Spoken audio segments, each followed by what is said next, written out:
Baik, Assalamualaikum warahmatullahi wabarakatuh. Perkenalkan, nama saya Raffi Jimat Ramadan, NIM J0302201013 dari jurusan Ekowisata kelas A1. Pada kesempatan kali ini saya akan menjelaskan terkait dengan hak asasi manusia atau HAM. Secara harfiah, HAM dapat dimaknai sebagai hak-hak yang dimiliki seseorang karena keberadaannya sebagai manusia. Hak-hak ini bersumber dari pemikiran moral manusia dan diperlukan untuk menjaga harkat dan martabat suatu individu sebagai seorang manusia. Sedangkan secara eksplisit, HAM adalah sesuatu yang melekat pada manusia, di mana tanpanya manusia mustahil dapat hidup. Sifatnya tidak dapat dihilangkan atau dikurangi oleh siapapun.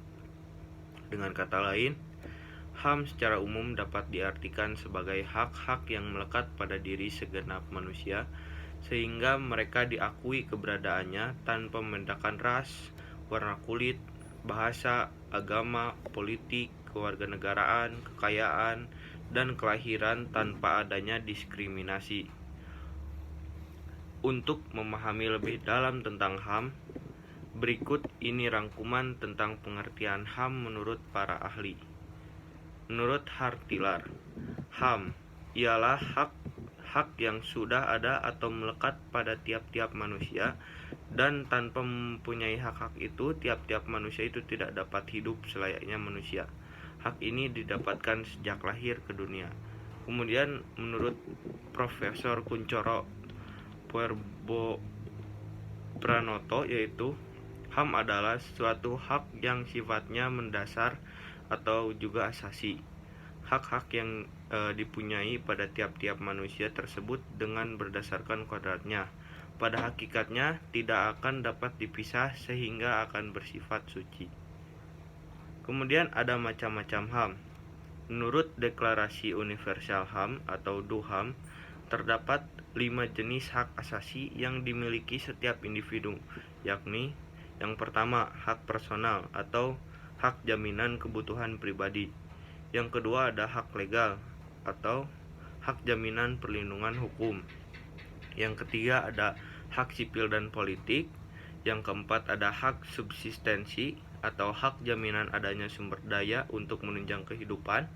Dan yang kelima adalah hak ekonomi, sosial, dan budaya. Yang ketiga ada pelanggaran HAM. Kasus pelanggaran HAM dapat dikategorikan menjadi dua jenis, yaitu kasus pelanggaran HAM yang bersifat berat meliputi pembunuhan massal atau genosida. Yang kedua, pembunuhan sewenang-wenang atau di luar putusan pengadilan. Yang ketiga, penyiksaan. Yang keempat, penghilangan orang secara paksa. Dan yang kelima, perbudakan atau diskriminasi yang dilakukan secara sistematis. Kemudian kasus pelanggaran HAM yang biasa, contohnya seperti yang pertama, pemukulan. Yang kedua, penganiayaan. Yang ketiga, pencemaran nama baik. Yang keempat, menghalangi orang untuk mengekspresikan pendapatnya. Dan yang kelima, menghilangkan nyawa orang lain.